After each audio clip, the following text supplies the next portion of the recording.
paz do Senhor, professores, que estamos mais uma vez aqui para gravarmos mais uma lição.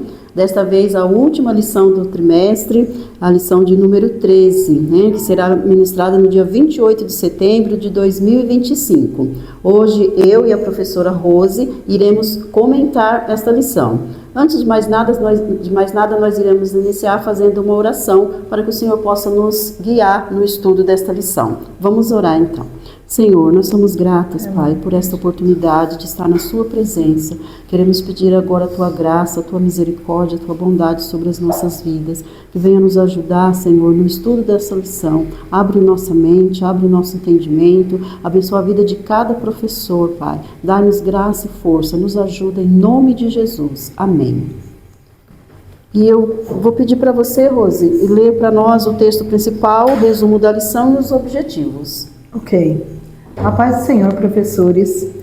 Nosso texto principal diz assim: desde agora ninguém me inquiete, porque trago no meu corpo as marcas do Senhor Jesus. Gálatas, capítulo 6, versículo 17. Resumo da lição: não há virtude alguma na circuncisão e nem na incircuncisão, mas a virtude está em ser uma nova criatura mediante a fé em Jesus Cristo. Os objetivos da nossa lição são: saber que o bem deve continuar sendo feito, compreender que os gálatas que desejavam se circuncidar queriam demonstrar uma aparência de que andavam no Espírito e conscientizar de que ser ou não circuncidado não faz diferença em Cristo, mas sim ser uma nova criatura. Amém. O título da nossa lição já é um título que chama a nossa atenção, né? As marcas de Cristo. E o nosso texto principal, juntando aí com o título, ele diz que desde agora ninguém me inquiete, porque trago no meu corpo as marcas do Senhor Jesus. Bonito o título e esse versículo, né? E a gente se pergunta, que marcas são essas de Cristo? Será que hoje nós também temos essa marca, ou temos essas marcas de Cristo? Paulo diz que ele trazia no seu corpo essas marcas, as marcas de Cristo. E hoje, eu como cristã, nós como cristãos, a igreja de hoje, será que a igreja de hoje ela também pode dizer a mesma coisa, que traz em seu corpo as marcas de Cristo? Então é sobre isso que a nossa lição vai falar. Vamos entender realmente o que significa isso, né, Rose? Sim. Essa questão de trazer as marcas de Cristo no seu corpo. A nossa orientação pedagógica, o comentarista diz para nós fazermos algumas perguntas, não é? Para os alunos, o que eles mais gostaram diante dessa lição, o que chamou mais a atenção deles. E isso é bom, a gente fazer, essa é tipo uma dinâmica, né, que a gente pode fazer para analisar o que os alunos realmente aprenderam. Eu confesso que eu termino esse trimestre muito edificada através do estudo dessa carta, Rose. Sim. Muitas coisas ficaram mais esclarecidas para mim, muitas coisas eu aprendi totalmente através nesse trimestre, através desta lição. Então, a carta aos Gálatas, para mim, vai ficar marcada de uma forma totalmente diferente, que eu realmente aprendi muito com essa carta. Sim, eu gosto dessa carta. O estudo dessa carta me fez entender que a gente, além das marcas, e para você ser marcado vai doer um pouquinho, né? A gente tem que aceitar as exortações dos nossos líderes. Sim. E não é porque eles pegam no pé ou porque é só uma obrigação, porque eles serão cobrados por isso. É porque eles amam. Paulo deixa claro o amor pelo povo da Galácia. Ele deixa muito claro isso, né? Então, é importante que o jovem receba do líder as orientações. Às vezes, na segunda-feira, o nosso pastor usa muito a palavra ser confrontado. Eu acho que é isso que Paulo faz com os Gálatas. Ele sempre confronta os Gálatas. E isso é muito importante, eu tiro esse ensinamento para nós, né? Sim, com certeza. E os pastores, né, você falando dos nossos pastores, os líderes, principalmente os pastores, nós sabemos que quando eles, o verdadeiro pastor, né? Sim. A gente tem que entender isso também, que o verdadeiro pastor, ele tem essa preocupação realmente, como Paulo teve, de ensinar a verdade, porque ele sabe que eles vão dar conta das almas, né? Do rebanho. Um dia eles vão chegar diante de Deus. Então aquele que verdadeiramente é um pastor, que está fazendo realmente a vontade do Senhor, ele tem essa preocupação, porque eles vão dar conta diante de Deus da igreja que eles pastoreiam, não é?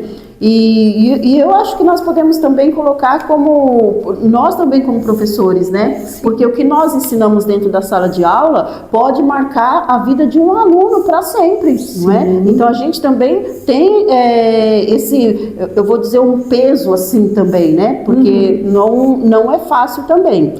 Mas que o Senhor nos ajude, que nós possamos cada vez mais nos empenharmos mais nesta missão, não é? Sim. Bom, nós vamos entrar já aqui no nosso primeiro ponto, que fala que o bem deve permanecer sendo feito. E no primeiro subtópico ele fala sobre a firmeza no fazer o bem. Nós entendemos aqui, pelo que o comentarista colocou e pelo que Paulo falou, que os Gálatas, eles eram preocupados em fazer o bem.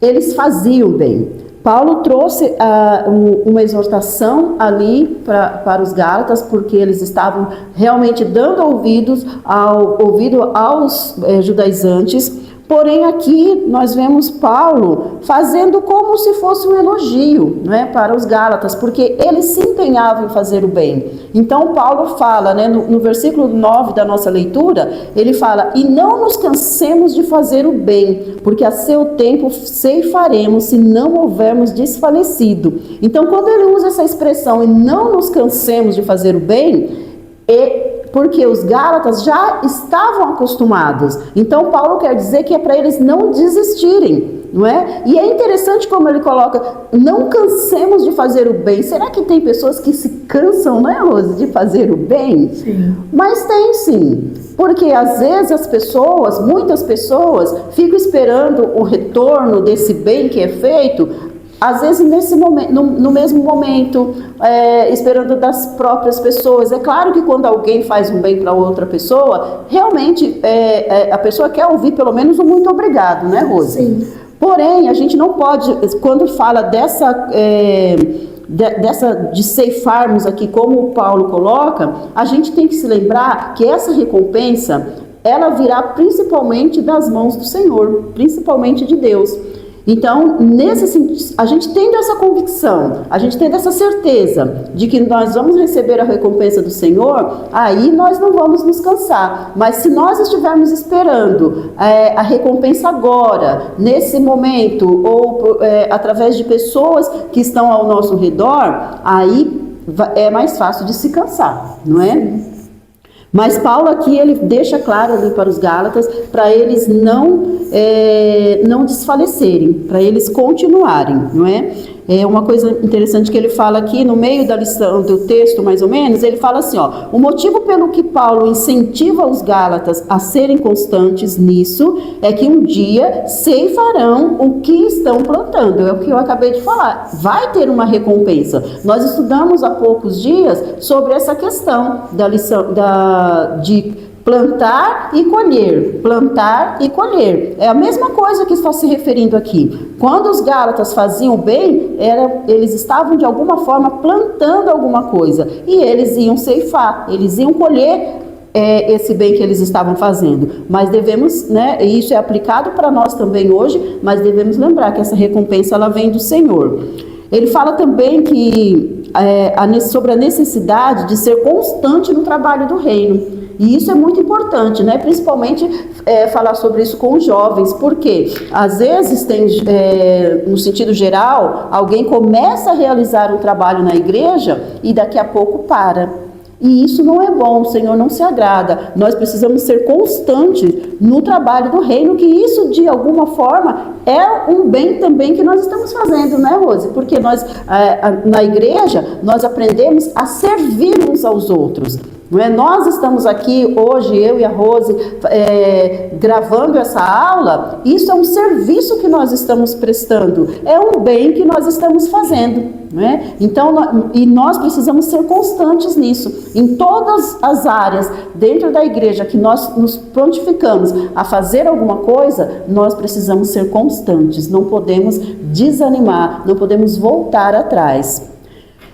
No finalzinho desse ponto ele fala assim: Paulo lembra aos seus leitores de que para receber a recompensa não podem desfalecer, se cansar. Da mesma forma que um agricultor exerce seu trabalho constante, mesmo dependendo do clima, sabe que um dia a colheita vai chegar. Então a ideia é essa, não desfalecer, é não se cansar, é não parar. Agora, um ponto muito importante que nós temos que observar, principalmente nos dias de hoje, em época de redes sociais, porque nós vemos muitas pessoas fazendo bem, não é, Rose, nas redes sociais. Sim. Aí, quando eu estava estudando essa lição, falando essa questão da recompensa, eu fiquei pensando sobre isso, porque muitas pessoas, eu até anotei fiz uma pergunta aqui que eu quero conversar com a sala sobre isso, porque nós sabemos que quando nós fazemos o bem para alguém, esse bem, ele precisa estar baseado no amor, não é, Rose? É a questão de você amar o próximo.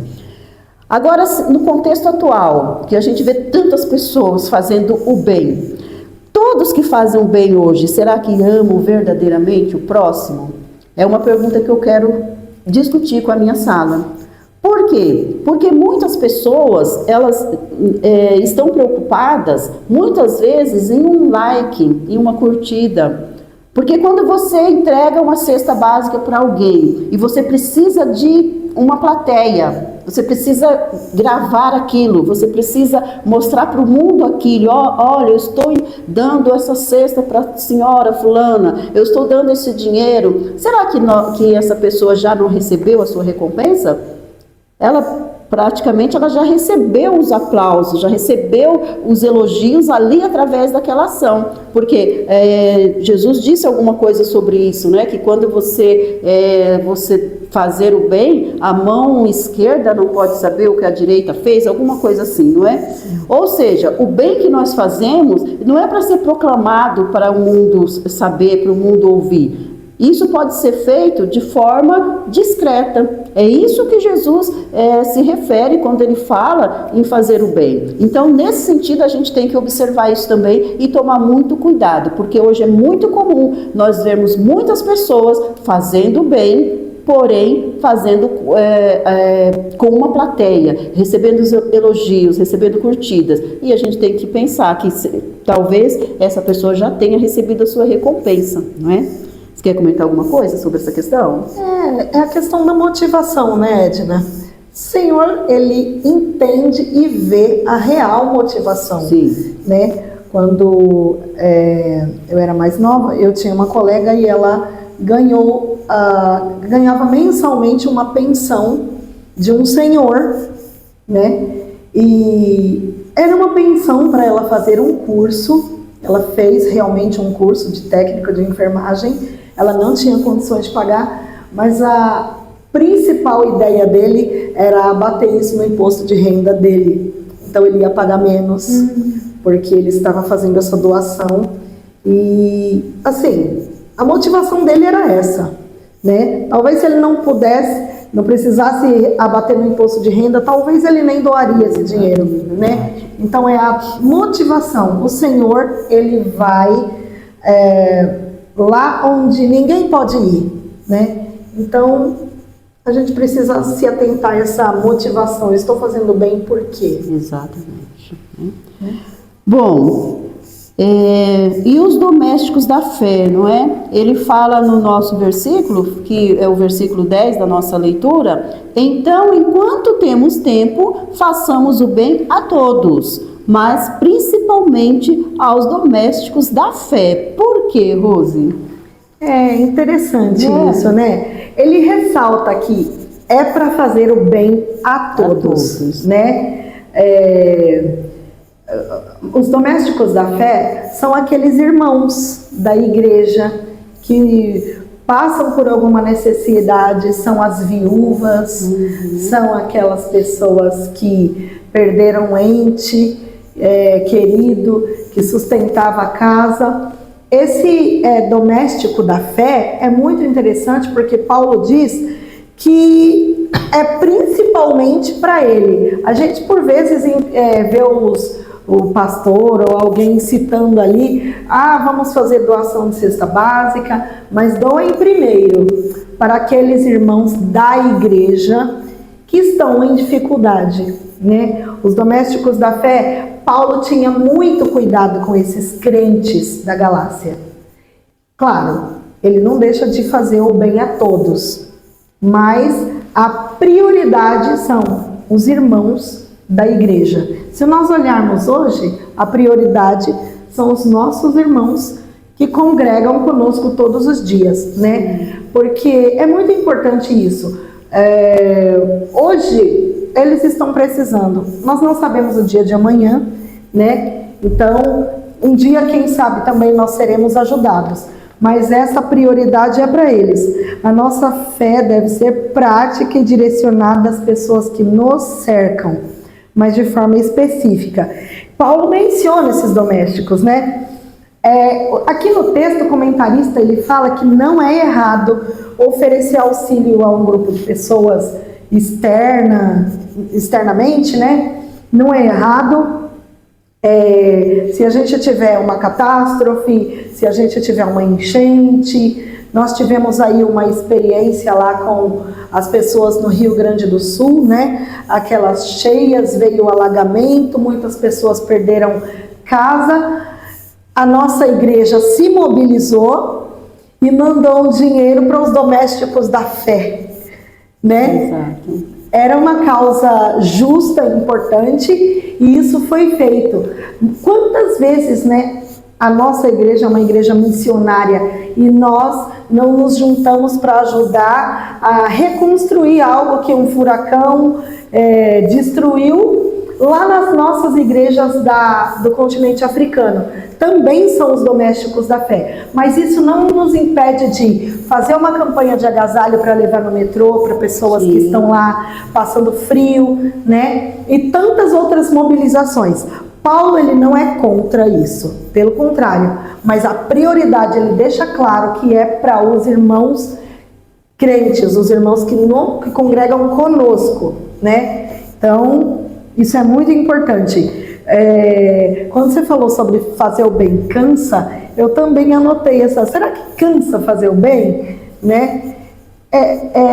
Cansa porque depende de disposição, depende de um horário específico para você tirar da sua vida, do seu momento para fazer isso.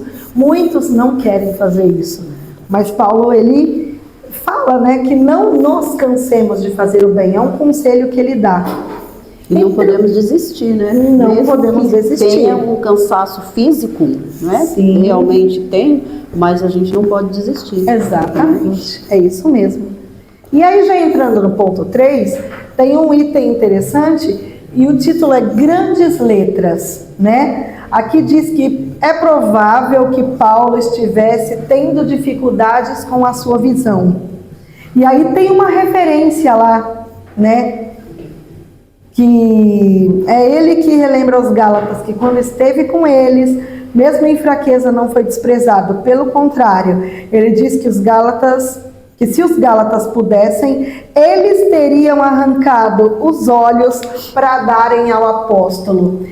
Isso faz com que nós entendamos que provavelmente ele estava tendo uma dificuldade ali, né? E ele cita os Gálatas que sempre foram tão benevolentes com ele, juntavam dinheiro enquanto ele estava preso, levavam coisas para ele. Sim. Os Gálatas eles eram muito cuidadosos com Paulo, praticavam o bem de fato, né? E Paulo fala, eu tenho certeza que se eles pudessem, eles arrancariam os olhos deles para me dar. Então isso mostra que Paulo talvez estivesse tendo uma dificuldade de visão, quando ele fala aí, escrever em grandes letras.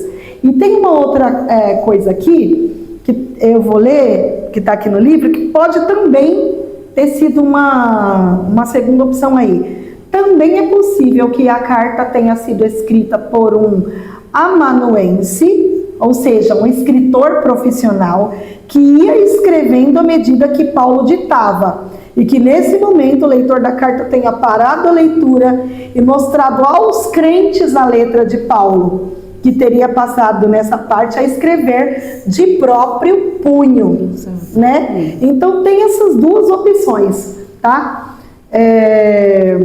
Então ele tem esse cuidado aí. A gente consegue enxergar alguns detalhes na carta aos Gálatas do cuidado de Paulo com esse povo e do cuidado desse povo com Paulo, né? Então isso é muito, muito importante. Então eu anotei também isso que você falou, e ele já tinha feito isso em outras cartas. Sim. E também o começo da carta, às vezes, e o final, as saudações iniciais e as saudações finais, às vezes ele costumava fazer isso. Por isso que ele fala essa questão de grandes letras, né? Sim. Mas isso é mais uma questão teórica para nós, né? Para a gente aprender, né? Bom, continuando aqui, o segundo ponto, aparência na carne. Aqui o primeiro subtópico ele fala sobre a circuncisão nos gentios. Os judaizantes eles estavam preocupados com essa aparência na carne, né? Muito. Mas só que boa aparência na carne não significa que está bem espiritualmente, não é? Sim. Nós vemos que eles tinham essa preocupação, eles estavam preocupados com uma marca externa. Só que interiormente eles não estavam entendendo o real significado do novo nascimento. Porque se eles entendessem, eles não iam trazer aquela mensagem para os Gálatas, dizer que eles precisavam se circuncidar para alcançar a salvação. Então nós vemos que eles estavam tão preocupados com uma marca externa, mas o mais importante eles não estavam entendendo, que era a questão do novo nascimento. Sim. Muito triste, né? E hoje, será que não é diferente? Não é? Sim. Hoje também coisas desse tipo podem acontecer. Tem pessoas que se preocupam muito com o aspecto exterior, de usar uma roupa bem composta, que é importante, não estou dizendo que não é, é importante, é necessário, como cristãos, né? Nós precisamos disso, mas só que não é só isso. Às vezes a pessoa está tão preocupada em se vestir adequadamente como um cristão, mas ela não consegue perdoar alguém, não é? Ela não consegue fazer o bem, como foi falado aqui. Sim. Então, não é só a aparência externa. A questão é principalmente o interior. Porque quando o interior está tudo bem, aí isso vai refletir de forma positiva exteriormente. Jesus fala sobre a questão dos sepulcros caiados, né? Que por fora é tudo lindo, maravilhoso, mas dentro, né, a gente sabe como está. E ele faz essa comparação, né, com alguns fariseus, né, que estavam dessa forma. E hoje, muitas vezes, isso acontece também. As pessoas são muito preocupadas com títulos, né? Com tantas coisas que são, assim, irrelevantes. Quando aquele homem, ele apanha, ele é assaltado e jogado no caminho, o levita passa muito preocupado com o seu culto, com sua aparência. O sacerdote passa muito preocupado consigo mesmo, né? E quem entende de fato o que é fazer o bem para aquele samaritano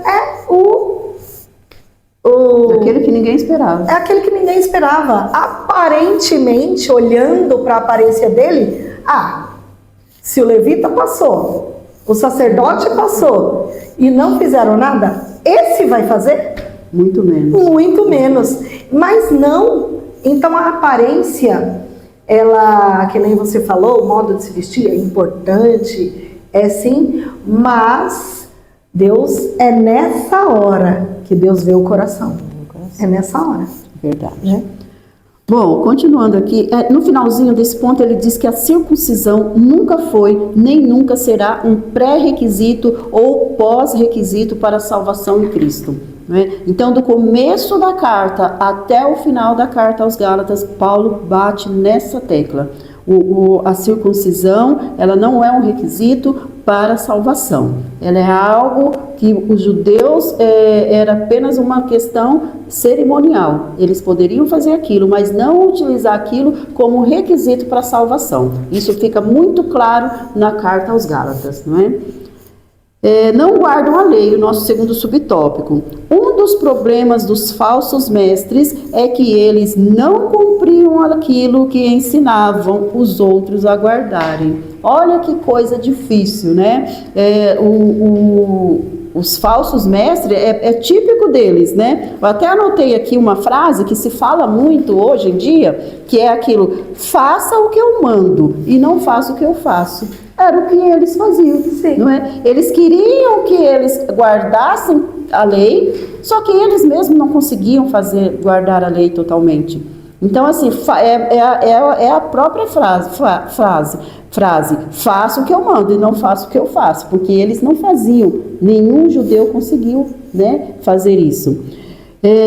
Continuando aqui, ele fala assim, olha, na prática, os judaizantes provavelmente foram os primeiros a perseguir os verdadeiros cristãos. Eu achei interessante como o comentarista coloca isso daqui. Não com a força do Estado ou com armas e prisões, como Saulo, não convertido, fazia.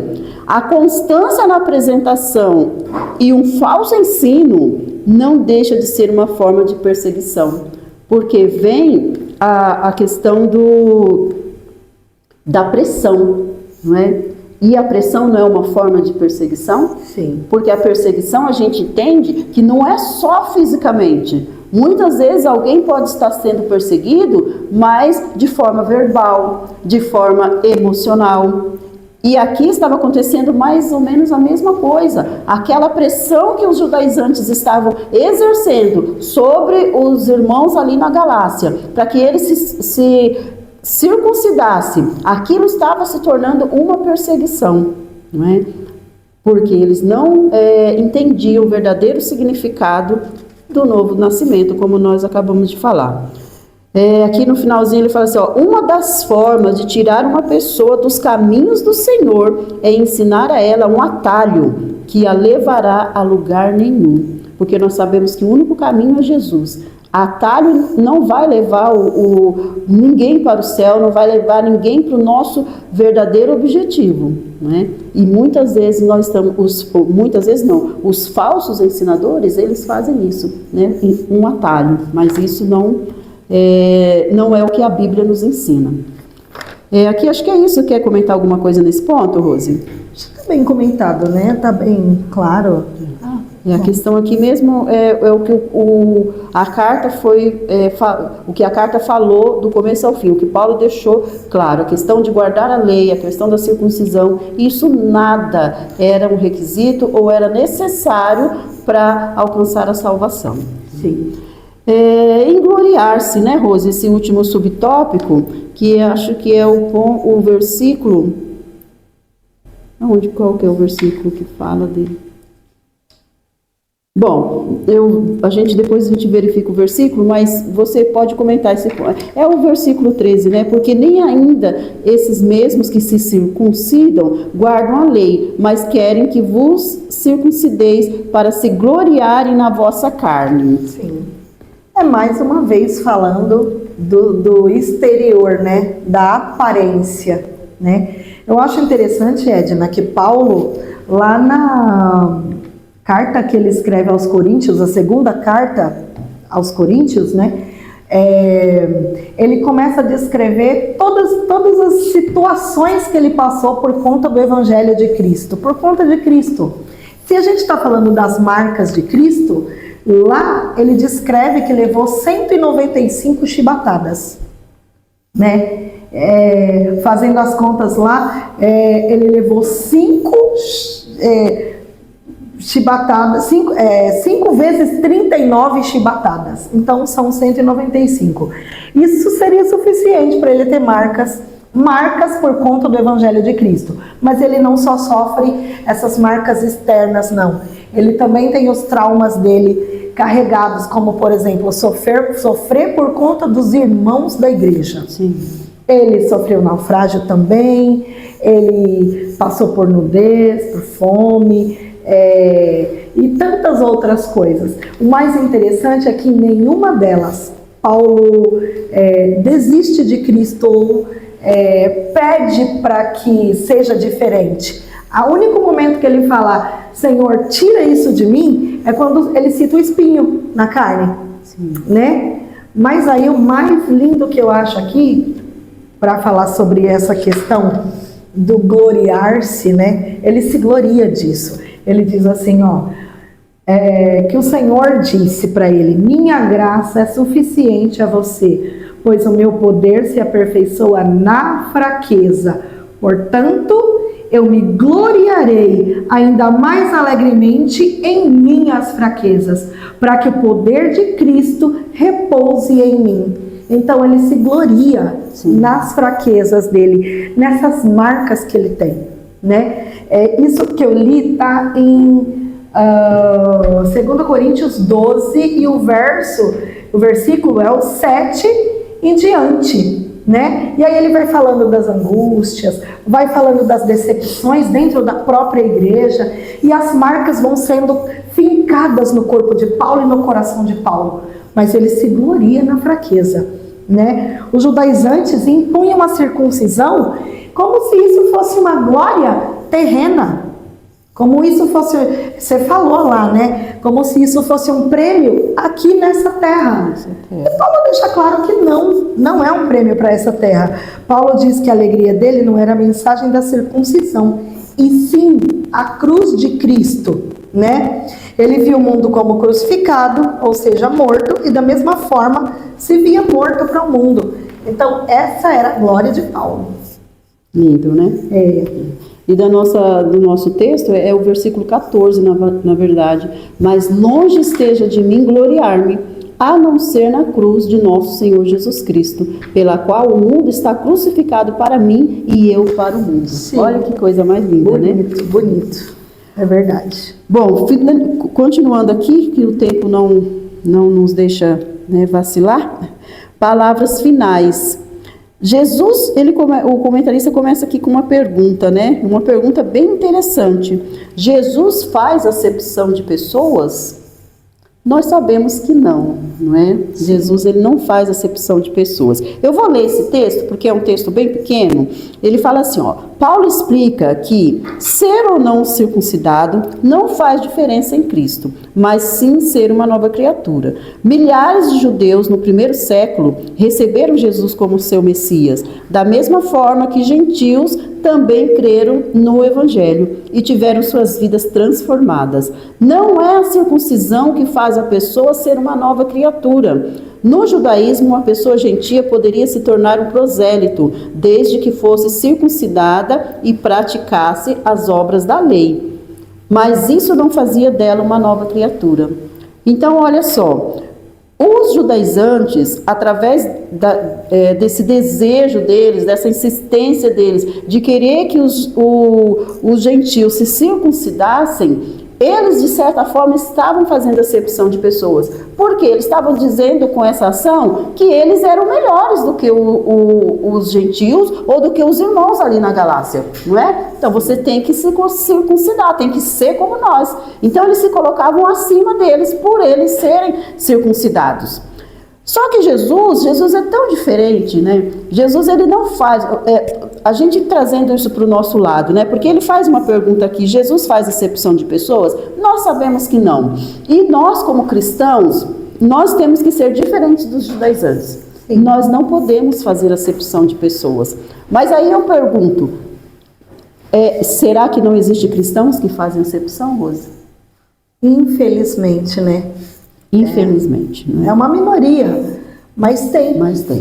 Nós temos crentes que são racistas, temos crentes que são homofóbicos, temos crentes que são preconceituosos, e isso não está de acordo com aqueles que dizem ser cristãos, que dizem servir a Cristo, porque Jesus, ele não faz acepção de pessoas. Quando eu estava lendo esse texto, eu me lembrei de Saulo, na verdade.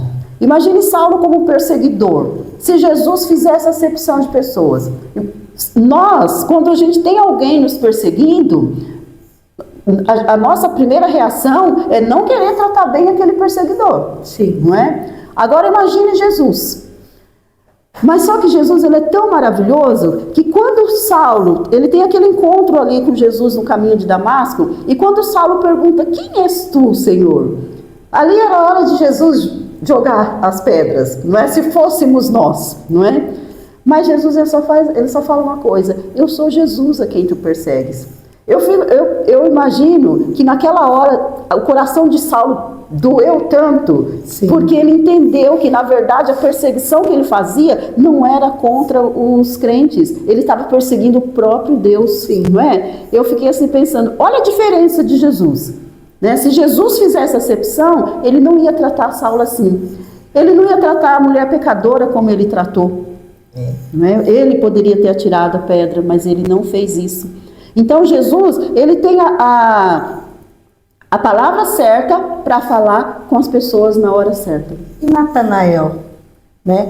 O próprio Natanael, quando ele vai quando ele vai perguntar sobre Jesus, Felipe olha e fala, mas ele é de Nazaré. E aí ele diz, mas pode vir alguma coisa boa de Nazaré?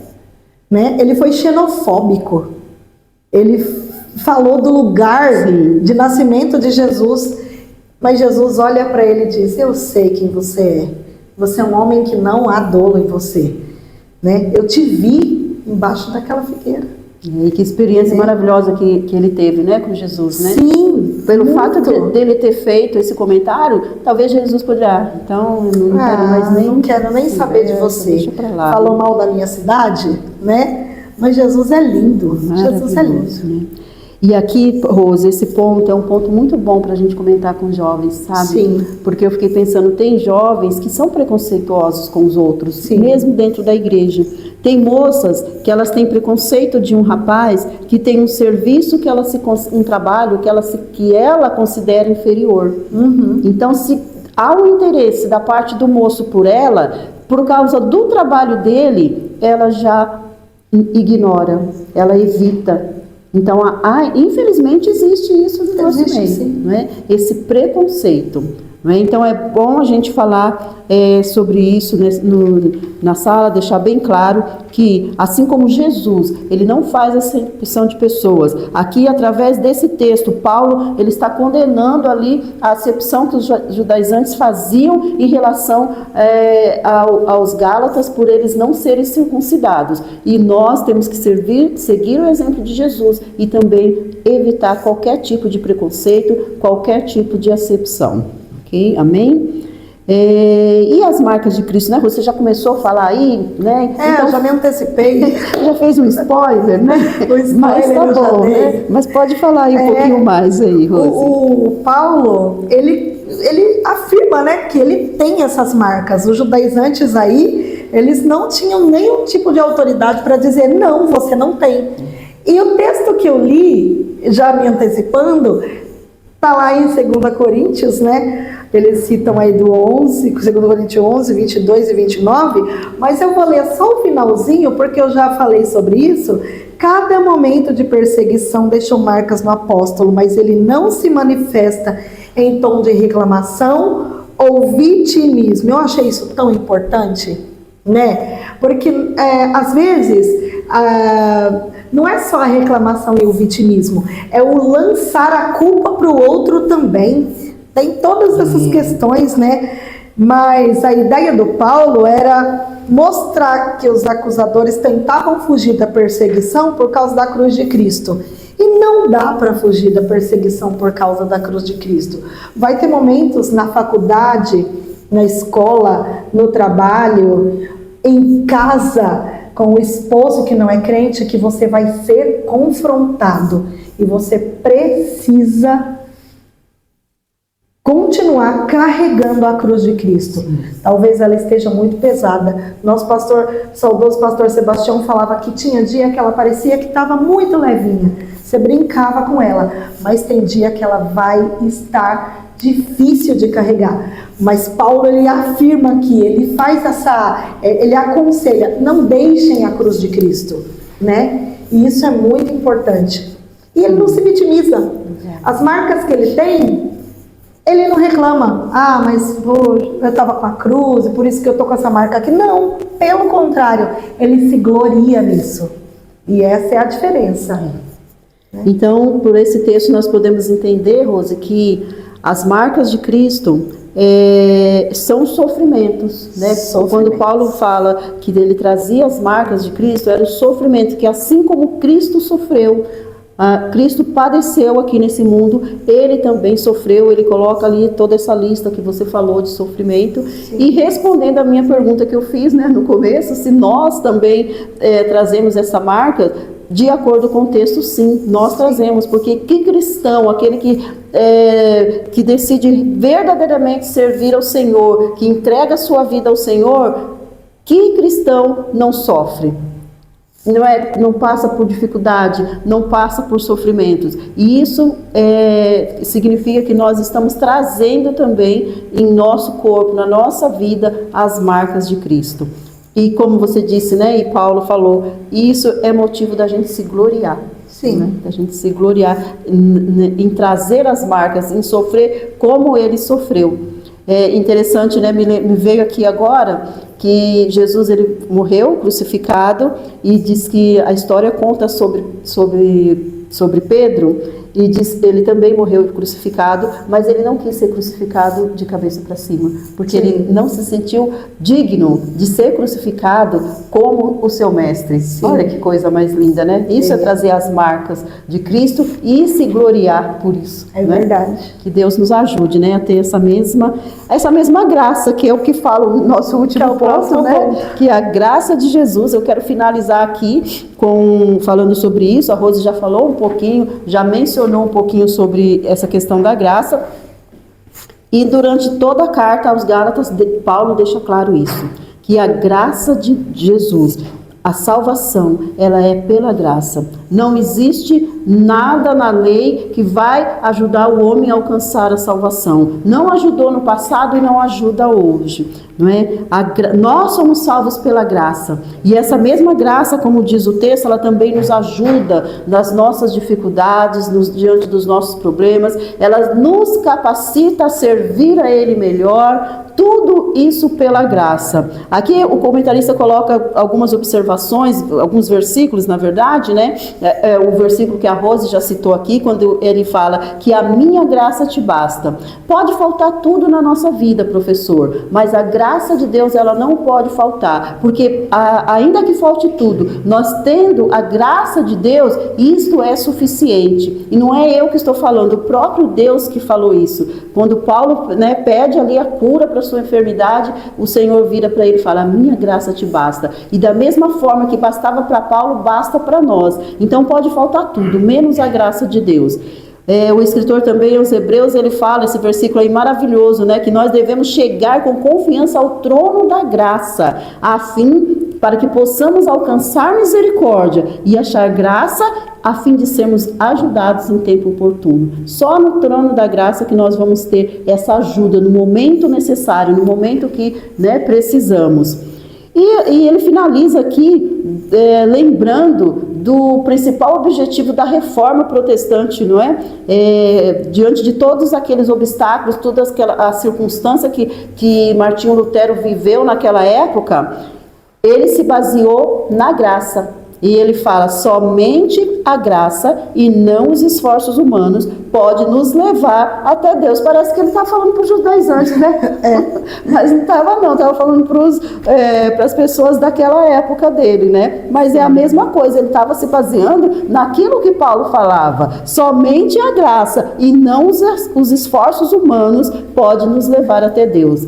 Então nós finalizamos aqui, professor, eu acredito que esse trimestre foi maravilhoso para a gente entender um pouco mais. Como eu falei no começo, para mim foi muito edificante estudar sobre essa carta. Então nós aprendemos coisas maravilhosas, coisas edificantes. Que Deus abençoe a sua vida, que Deus abençoe a sua sala, e que nós vamos começar um novo trimestre, uma nova lição, e que essa graça ela possa permanecer em nossas vidas, para que possamos continuar fazendo o trabalho que o Senhor colocou em nossas mãos. Que Deus abençoe em nome de Jesus. Amém.